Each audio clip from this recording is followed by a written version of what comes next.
Mga kalapatids, gusto makita ng lipad Santa Ana Cagayan finisher, ito sa RC Stitchel Bout, papaliparin ko para sa inyo. Ito na nga sa mga kalapatids, ang Santa Ana Cagayan finisher natin nung nakaraang taon, lumaban sa bagyo. Ngayon masama ang panahon nga mga kalapatids, mabuti nilang tumigil ang ulan. Lipad RC Stitchel Bout, kita nyo naman yung pagaspas niyan mga kalapatids. Ayun yung mga anak nyo. Asan yung ibon na yun mga kalapatids.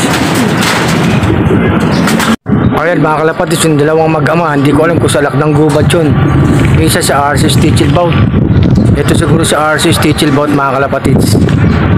Ayan o, kita nyo naman lumipad dyan mga kalapatids. Tagal natin di napakawalan ang Santa Ana Cagayan finisher, siya siguro yan.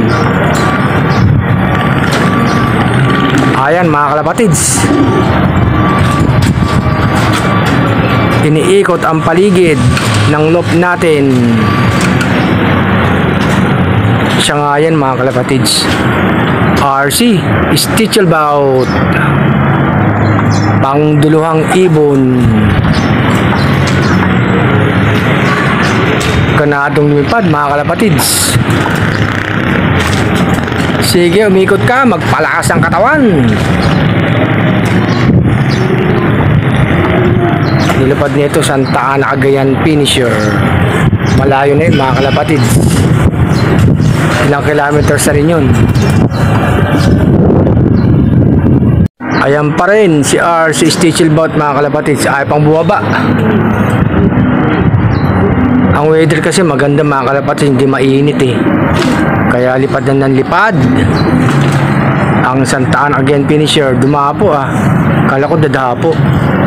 Andun yata kasi yung anak niya eh, na isa eh. Ayan, dalawa na sila mga kalapatids, ang mag-ama.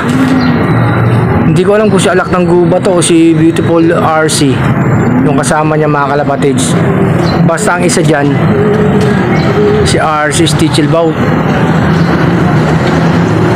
Ayan ang mga pangdiluang ibon mga kalapatids.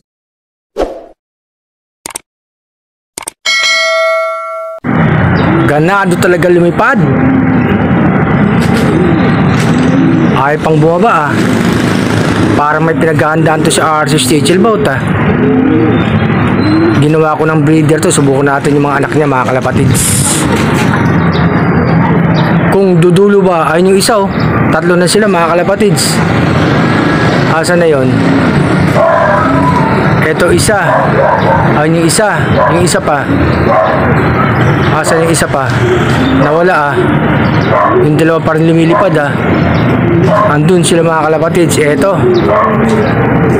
yan yung dalawa, sipag lumipad ng isang batang ibon, sumasabay talaga sa kanyang ama, RC Stitchel Bout mga kalapatids. Ayan oh, kitaan nyo naman oh, bigla niya bubulusok. Ayan oh, kahit mababa na yung lipad oh, sa RC Stitchel Bout to mga kalapatids. Ito pa yung isa, hindi mo alam talaga, ang gulo. Saan ka ba talaga dyan RC Stitchel Bout? Pagkamukha kasi kayo ng anak mo. Ayan oh, eto malamang siya yan. Ito may isa pa eh, ang gulo mga kalapatids. Basta makikita lang natin dito pagbaba, nawala ah, biglang lilitaw yan mga kalapatids. Ayun, yung dalawa pa rin talaga. Wag nang babagsak ang ulan mga kalapatids. Ganadong magsipagliparan mga kalapatids, ayaw pang magsipagbabaan. Sabik na sabik talaga lumipad si RC Stitchel Bout. Ayan oh, ayan mga kalapatids oh. Nasa baba na nga si RC Stitchel Bout, huwag kang papasok dyan, doon yung kulungan mo. Ayan oh, talo na RC Stitchel Bout. Naninibago ah, ang tagal nating hindi pinilipad mga kalapatids. Papasok na mamaya yan ang Santa Ana Cagayan finisher mga kalapatids. Talong ka na, huwag ka dyan bumaba RC Stitchel Bout. Ayan mga kalapatids, tatalon na yan. Talo na. May tungtungan ka na dyan. Papasok na yan mga kalapatids. Tumalong ka na, wag mo nang tignan si Padrino. Ayan mga kalapatids. Pasok na RC Stitchelbout. Ayan na, nasa loob na.